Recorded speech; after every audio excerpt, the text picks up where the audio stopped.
In the heart of 18th century Europe, long before the smokestacks of the Industrial Revolution reached the Habsburg lands, a different kind of transformation was already underway.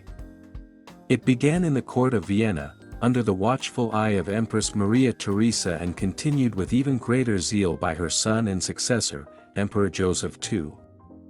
Though Austria would never lead the way in industrial development, the groundwork laid by these two rulers helped guide a vast, multi-ethnic empire through the first tremors of Europe's shift from agrarian economies to modern industrial societies. Maria Theresa, who reigned from 1740 to 1780, inherited an empire in crisis, militarily vulnerable, economically outdated, and riddled with inefficiencies. Her rule began with the War of the Austrian Succession, and continued in a world where mercantilist thinking dominated. To survive and thrive, the Habsburg state needed to become self-sufficient, disciplined, and economically robust.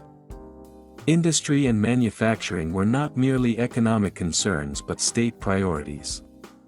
As an absolutist monarch, she understood that the strength of the army, the stability of the bureaucracy, and the ability to withstand rivals like Prussia and France depended on a productive and controlled economy. In this spirit, Maria Theresa began supporting the growth of manufacturing and domestic industry.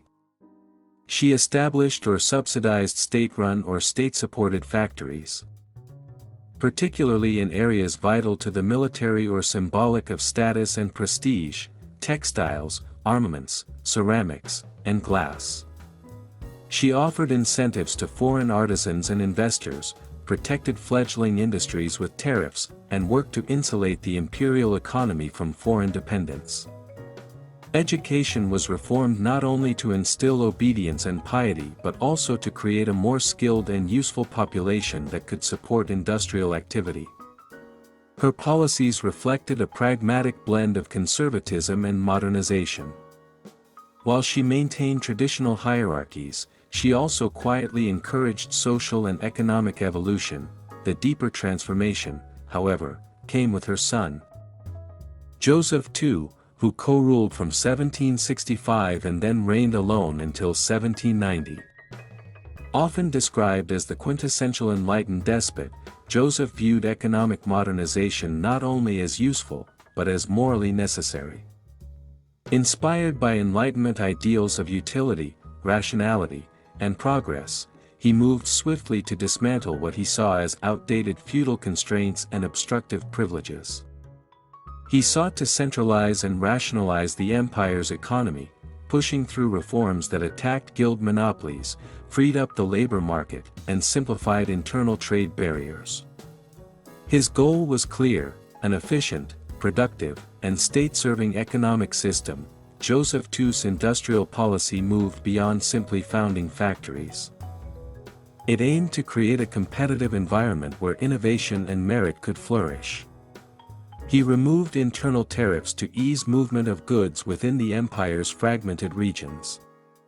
He standardized weights and measures to bring order to chaotic markets. He even secularized hundreds of monasteries, not out of anti-religious zeal, but because he saw them as economically useless. The wealth from these institutions was redirected toward more productive ends, such as education, health care, and state infrastructure. He built roads and canals to improve trade routes and support future industrial activity. He tried to break the stranglehold of traditional elites on both land and labor.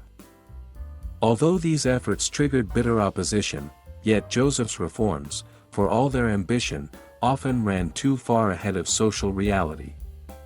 The speed and scope of his changes alienated nobles, peasants, and even clergy.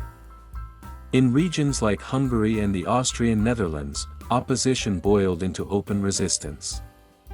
His centralizing instincts, while modern in intent, failed to account for the complexities of ruling a diverse, multinational empire. Many of his reforms were reversed after his death, as his brother Leopold II moved quickly to placate unrest and restore stability. Still, the economic and industrial vision of Maria Theresa and Joseph II left a permanent mark.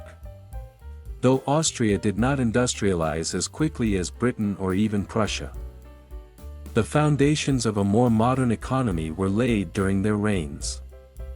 They demonstrated that state intervention could, under certain conditions, spur manufacturing and economic development. Their policies exemplified the continental European model of early industrialization, where royal initiative and centralized planning preceded the rise of capitalist entrepreneurship. This early industrial evolution, guided by monarchs rather than markets, was both a reflection of Enlightenment rationalism and a precursor to the transformations that would engulf Europe in the 19th century.